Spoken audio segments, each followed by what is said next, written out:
ativas. Agora tem que ter muito assim essa parceria. O professor percebe que naquele momento ele está atrapalhando, manda ele dar uma volta, dar um recado. Eu cansei de mandar recado que não existia para outro professor, só para aquela criança ter um momento de sossego e respirar um pouco lá fora. Então eu falava, ó, tô mandando ele aí só para passear. Dobrava e mandava o menino, mas ele precisa ter. Ou às vezes falar, ó, você está muito agitado, chama ele de lá, vai beber uma água e volta aqui.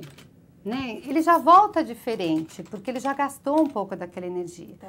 Agora pensa, a escola você tem que ficar 4 horas e meia sentado, uma criança que não consegue parar quieta, então é muito complicado. Criar atividades que gastem mais energia, sair um pouco daquela sala de aula, fazer coisas diferentes, fazer jogos. Acho que você vê confinada às vezes. Com certeza. Né? Imagina, para quem não tem um distúrbio, já é complicado você imaginar que você está indo numa palestra, que vai demorar 4 horas, você vai ficar sentado numa cadeira. Né? Então, vamos mexer um pouco com essa criançada, né? Até eles respondem muito melhor quando tem queima. É verdade.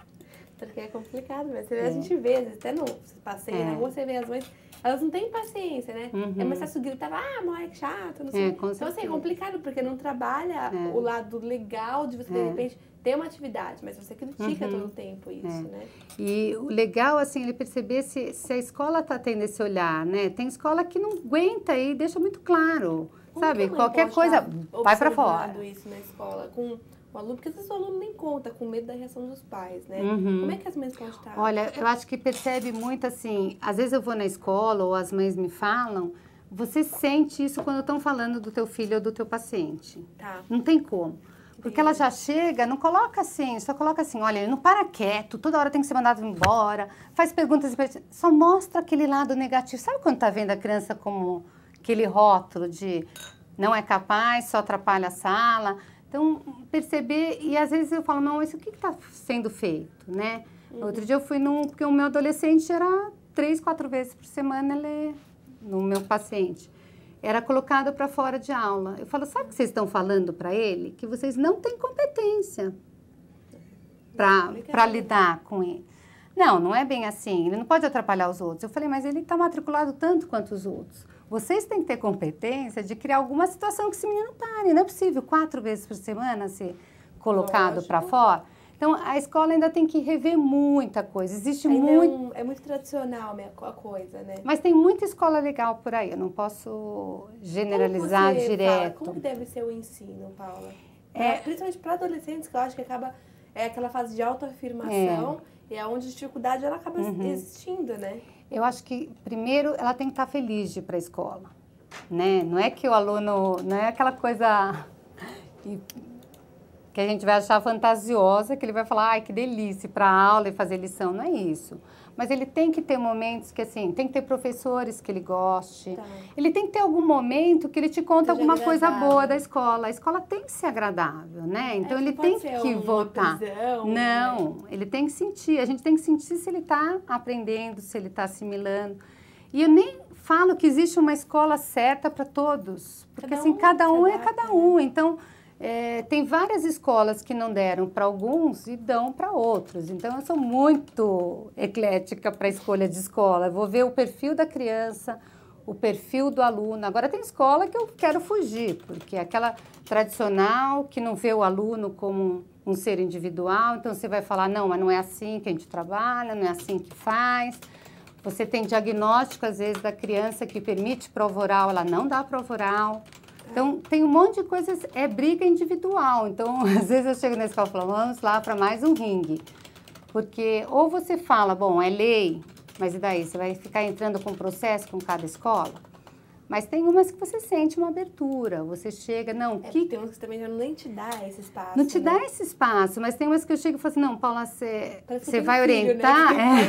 Parece que tem 2 crianças em casa. Com certeza, né? Mas tem umas que falam, o que a gente pode fazer para ajudar essa criança? Então, você já vê outra postura. Entendi. O pai, ele só é enganado quando ele quer ser, porque fica muito na cara. Quando eles estão a fim de comprar o caso... Para falar, não. Quando ele não quer se comprometer, porque eles deixam isso muito claro. Não na hora da matrícula. Na hora da matrícula tudo é maravilhoso. Beleza, né? Mas no dia a dia, quando você vai lá e você fala, o profissional vai, orienta e nada acontece, você acorda, você muda de escola. Porque, é isso que eu ia falar, porque chega uma hora que não existe mais nem momento certo de interferir. Já não há mais como interferir, né? Teve um paciente meu que estava muito mal numa escola, mas porque a escola não dava essa abertura, era em outubro. Aí a mãe estava naquilo, ai não, Paula, eu vou deixar acabar esse ano. Eu falei, ele vai perder 2 meses da vida dele. Sabe o que são 2 meses nessa fase? E foi a melhor coisa. A gente mudou em outubro, parece coisa de louco. Você acompanha esse trabalho? Acompanho. De mudança, eu ajudo a escolher a escola. Eu vou na escola, eu passo todo o caso antes dela começar. Então, é um trabalho muito de parceria. É muito gostoso quando você sente que a escola tem você como parceira, né? Porque muitas acham que você está indo lá para criticar o sistema, a organização, e não é isso, né? Você quer o bem-estar do paciente. Lógico. E contribuir para os outros, com certeza.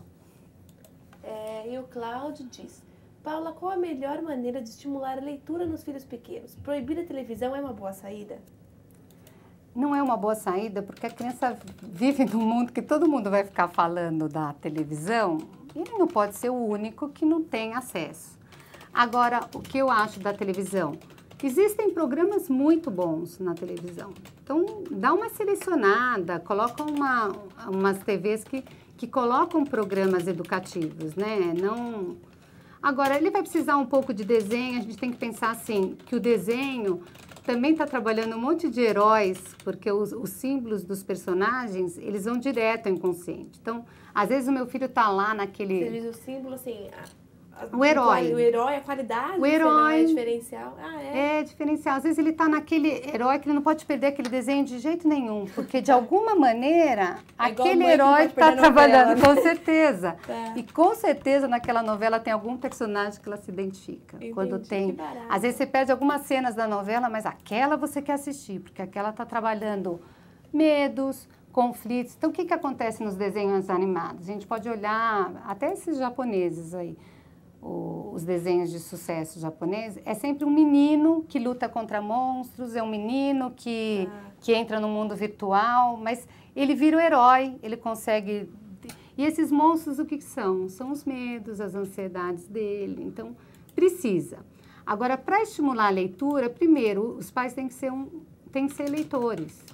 Como é que eu vou falar para o meu filho que ler é bom se eu fico na televisão o dia inteiro, só vendo futebol?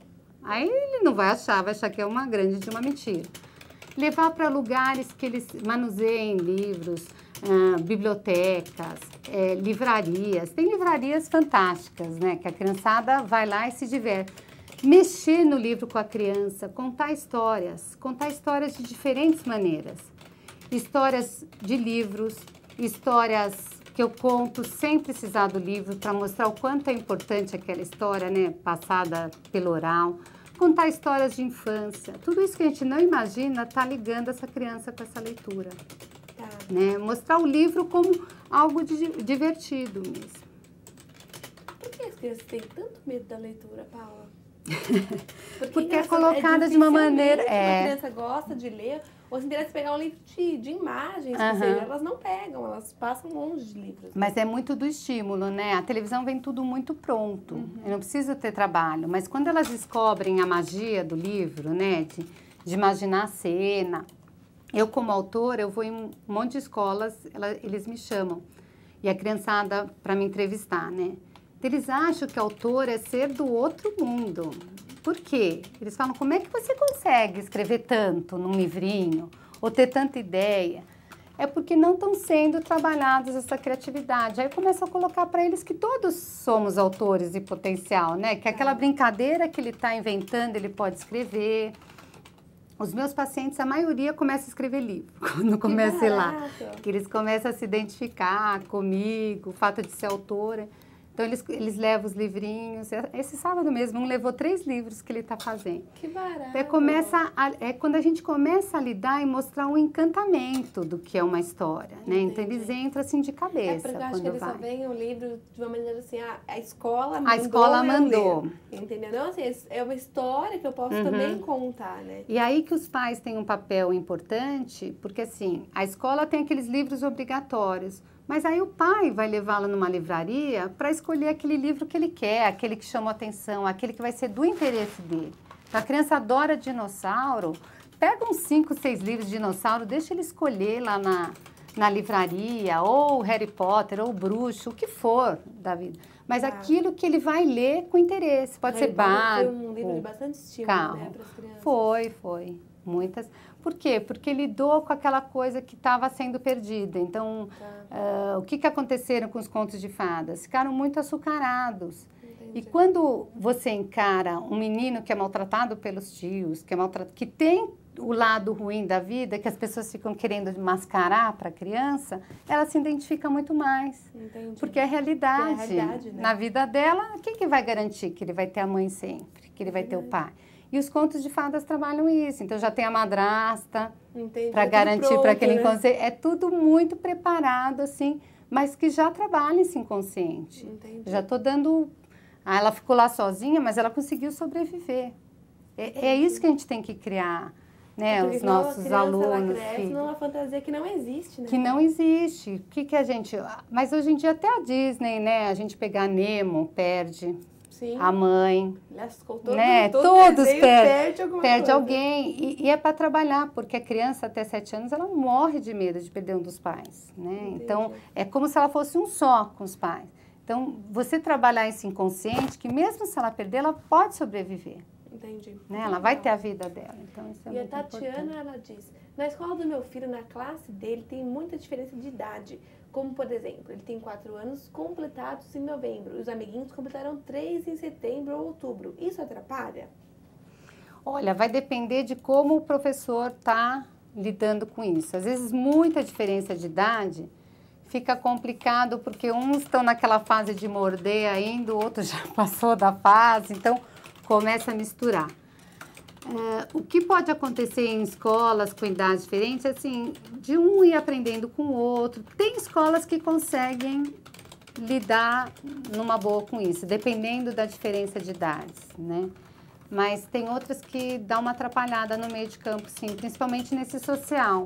Tem um que todos estão querendo já brincar de luta e o pequenininho ainda está numa fase que não, que tem que ser aquelas brincadeiras mais calmas, então... Nesse ponto de interesses, pode dar uma complicada.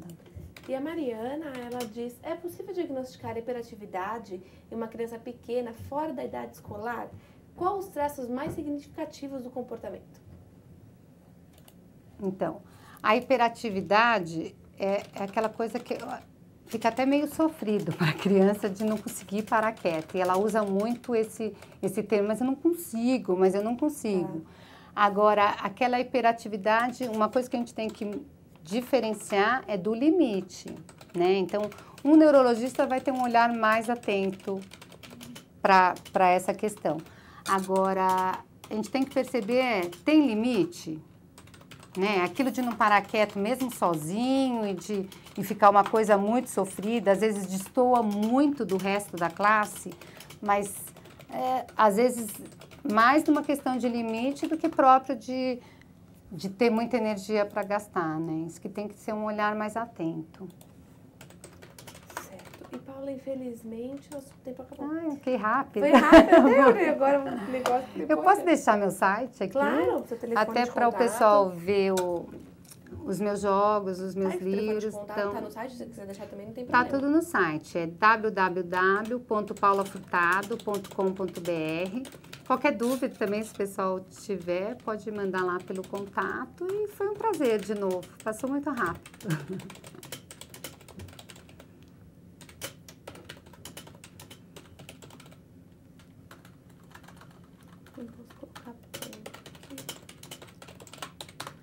Obrigada, viu, Paula? Obrigada a vocês.